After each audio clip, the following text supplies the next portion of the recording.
ఇప్పుడు దాకా 7 లిస్టులు రిలీజ్ చేసిన జగన్మోహన్ రెడ్డి 7 లిస్టుల్లో కూడా ఎక్కడ రోజా పేరు ఇంకా చేర్చలేదంటేనే ఆవిడ పొలిటికల్ కెరీర్ ఒక వెంటిలేటర్ మీద ఉంది అని చెప్పి కూడా తెలుసుకోకుండా ముందుకొచ్చి మైక్ దొరికింది కదా అని చెప్పి చంద్రబాబు నాయుడు గారు టూరిస్టు, చంద్రబాబు నాయుడు గారికి డిపాజిట్లు రావు, లేకపోతే చంద్రబాబు నాయుడు గారికి ఏమీ చేయలేకపోయారు, ఈ పార్టీ ఇంకేం ఉండదు, పడుకోబెట్టేస్తాం మేము ఈ పార్టీని అని చెప్పి పిచ్చి కోతలు కోస్తున్న రోజాకి ఒక్కసారి మళ్ళీ గుర్తు చేస్తున్నాను. మీకు గుర్తుంటే జస్ట్ ఒక నెల రోజుల క్రితం అనుకుంటా మీ సొంత కౌన్సిలర్ ప్రెస్ మీట్ పెట్టి మొహం మీద ఊసినట్టు చెప్పింది, నా దగ్గర 40 లక్షలు కొట్టేశారు అని చెప్పి. ఈ రోజు దాకా దానికి సమాధానం ఇవ్వగలిగావా? అదే చంద్రబాబు నాయుడు గారి గురించి వచ్చినప్పుడు స్కామ్ చేశాడు, జైల్లో ఉన్నాడు, ఇంకా రానేమో బయటికి, ఆయన పైన అయిపోయిందని చెప్పి నోటుకు వచ్చినట్టలా పిచ్చివాడు వాగావు. మరి ఈరోజు నీ పరిస్థితి ఏంటి? నీ సొంత కౌన్సిలర్ మాట్లాడితే కనీసం నీ పార్టీ వాళ్ళు కానీ నీ సంబంధించిన క్యాడర్ కానీ ఏ ఒక్కళ్ళైనా నేను సపోర్ట్ చేశారా? ఏ ఒక్కళ్ళైనా నీ మీద జాలి పడ్డారా? ఇది అబద్ధం అని చెప్పగలిగావా? నువ్వు చెప్పగలిగావా? నీ ప్రెస్ మీట్ పెట్టి చెప్పగలిగిందా? నువ్వు నమ్ముకున్న నీ సోషల్ మీడియానో లేకపోతే నీ సాక్షి మీడియానో చెప్పగలిగిందా? అలాంటి రోజా విజనరీ అయిన చంద్రబాబు నాయుడు గారి గురించి పట్టుకొని డిపాజిట్లు రావంట. ఎందుకమ్మా జగన్మోహన్ రెడ్డి మళ్ళీ ఎలా గెలుస్తాడు? ఏం చేసినందుకు గెలుస్తారు? రాష్ట్రంలో మీరు కంపేర్ చేసుకుంటే ప్రతి ఎకరా పొలానికి నీరు ఇవ్వాలి, ప్రతి ఎకరా పొలంలో పంట పండించాలి అని చెప్పి నిరంతరం కృషి చేసి ఒక రైతుకి మేలు జరిగేలాగా డ్రిప్ ఇరిగేషన్ కానీ లేకపోతే వేరే ఇరిగేషన్ ప్రాజెక్ట్స్ కానీ తీసుకొచ్చిన చంద్రబాబు నాయుడిని ఎంచుకుంటారా? లేకపోతే పొలం కనిపిస్తే చాలు, ఎకరం కనిపిస్తే చాలు, అది ఎలా కొట్టేయాలి, దాని మీద ట్యాక్స్ ఎలా వేసి రైతులు ముక్కు పిండి వాళ్ళ దగ్గర డబ్బులు వసూలు చేయాలి అని చెప్పి చూసే జగన్మోహన్ రెడ్డిని ఎంచుకుంటారా? అదొక్కటే ఏంటి?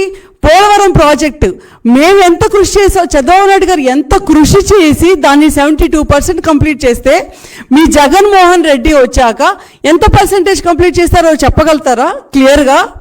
అదే చంద్రబాబు నాయుడు గారు ఉన్నప్పుడు ఉద్యోగాలు కానీ లేకపోతే పరిశ్రమలు కానీ ఏ లెవెల్లో వచ్చాయి, ఎన్ని ఉద్యోగాలు వచ్చాయి, 27,000 కంపెనీలు తీసుకొస్తే ఈరోజు జగన్మోహన్ రెడ్డి వచ్చాక మొన్న మీరు రిలీజ్ చేసుకున్న దాంట్లోనే 5,000 కంపెనీలు తీసుకొచ్చారని చెప్పారు. మరి ఆ కంపెనీలు ఎక్కడున్నాయో ఏంటో నీకు మీ ఎమ్మెల్యేలకే తెలియాలి. నీ బతుక్కే ఒక దిక్కు లేదు, నీ పొజిషన్కే ఒక దిక్కు లేదు. నిజంగానే కనుక నువ్వు నీకున్న టర్మ్లో ఒక మినిస్టర్గా ఉన్న టర్మ్లో నిజంగానే డెవలప్మెంట్ చేసి ఉంటే ఎవరైతే నీకు ఓట్లు వేశారో నగిరి ప్రజలు వాళ్ళ కోసం నిజంగానే నువ్వు పనిచేసి ఉంటే ఈరోజు నీకు సర్వేలో 0 మార్కులు అయితే ఇవ్వరు. 0 మార్కులు ఇవ్వటమే కాకుండా నువ్వు ఎప్పుడెప్పుడు ఆ నగిరి వదిలి వెళ్ళిపోతావా అని ఎదురు చూస్తున్నారు. ఆ రకంగా వాళ్ళని టోల్గేట్లు పెట్టి లేకపోతే ఆ ఆస్తులు కాజేసి కమిషన్లు కొట్టేసి అంతమందిని ఇబ్బంది పెట్టావు. అంటే నిన్ను అందరూ డైమండ్ క్వీన్ అనో ఏదేదో సోషల్ మీడియాలో అంటూ ఉంటారు. నీ కరెక్ట్ టర్మ్ ఏంటంటే కరప్షన్ క్వీన్.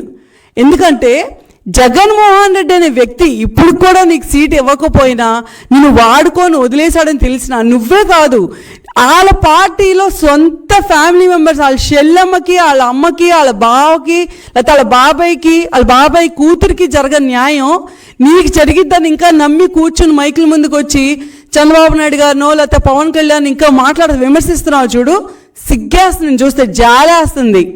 రేపొద్దున ఇప్పుడు నువ్వు చూస్తున్నావు సొంత మీడియానే, సాక్షి మీడియానే నన్ను వదలట్లేదు, నా మీద పిచ్చి పిచ్చిగా మాట్లాడుతుంది అని చెప్పి షర్మిల గారు చెప్పినట్టు రేపొద్దున నీ బతుకి దిక్కేంటి?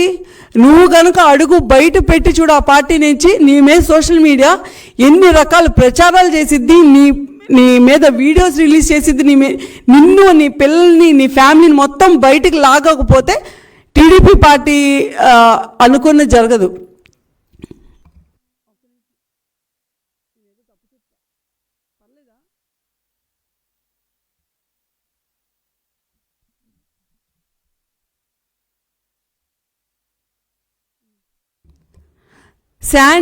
శాండ్ విషయంకి వస్తే ఫ్రీగా ఇచ్చారు అని చెప్పి శాండ్ స్కామ్ అని చెప్పి పిచ్చుకొక్కల్లా వాగారు. అదే శాండ్ వల్ల ఎంత కన్స్ట్రక్షన్ పెరిగింది, ఎంతమంది వర్కర్లకి రోజువారీ కూలీలకి ఎంత మేలు జరిగింది. అది ఇప్పుడు మీరు వచ్చాక అదే శాండ్ స్కామ్లో 40,000 కోట్లు కొట్టేశారు. అలాంటి జగన్మోహన్ రెడ్డి పెద్ద గొప్పోడైనట్టు నిద్ర లెగిస్తే గెలుస్తాడు ఏంటమ్మా నాకు అర్థం కాదు. ఇన్ని చేసినోడు గెలుస్తాడా? ఇంతమంది ఉసురు పెట్టుకున్నాడు గెలుస్తాడా? కనీసం ఎంప్లాయీస్కి నెల శాలరీస్ కూడా ఇవ్వలేడు, పెన్షన్దారులకి వాళ్ళ పెన్షన్ అమౌంట్ కూడా ఇవ్వలేడు, డ్వాక్రా మహిళలకి వాళ్ళ సేవింగ్స్ కూడా ఇవ్వలేడు, విలేజ్ డెవలప్మెంట్ కోసం రిలీజ్ చేసిన ఫండ్ పంచాయతీ ఫండ్ కూడా ఇవ్వట్లేదని చెప్పి సొంత పార్టీ పేరుతో గెలిచిన మీ పంచాయతీలో సర్పంచ్లే ఈరోజు మొహం మీద వస్తున్నారు. మా దగ్గర రూపాయి లేదు, మేము మమ్మల్ని ఎంచుకున్న ప్రజలకి ఏం చేయలేకపోతున్నాము, మా గ్రామాలకి ఏం చేయలేకపోతున్నాము అని చెప్పి.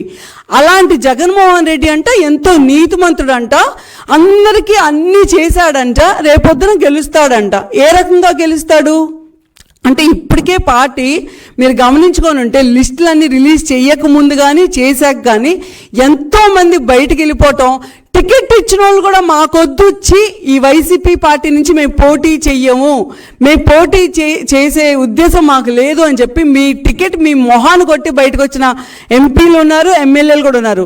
మరి ఇంతమంది తెలుసుకొని బయటకు వచ్చారు, అయినా సరే ఇంకా మరి నువ్వు ఏ నిద్రలో ఉన్నావో ఏ ఊహలో ఉన్నావో నాకు తెలియదు, నీ మొహం మీద నీళ్ళు చల్లి మరి లేపి చూపించాలని తెలియదు. కానీ పార్టీ మీరు ఎమ్మెల్యేలు మొత్తం చెప్తున్నాను, రోజా నుంచి జగన్మోహన్ రెడ్డి వరకు కూడా ఏ ఒక్క ఎమ్మెల్యే గెలవాలన్నా ఎంత కష్టపడాలి, ఎంత కింద పడి దొల్లాడినా సరే గెలిసే పరిస్థితే లేదు.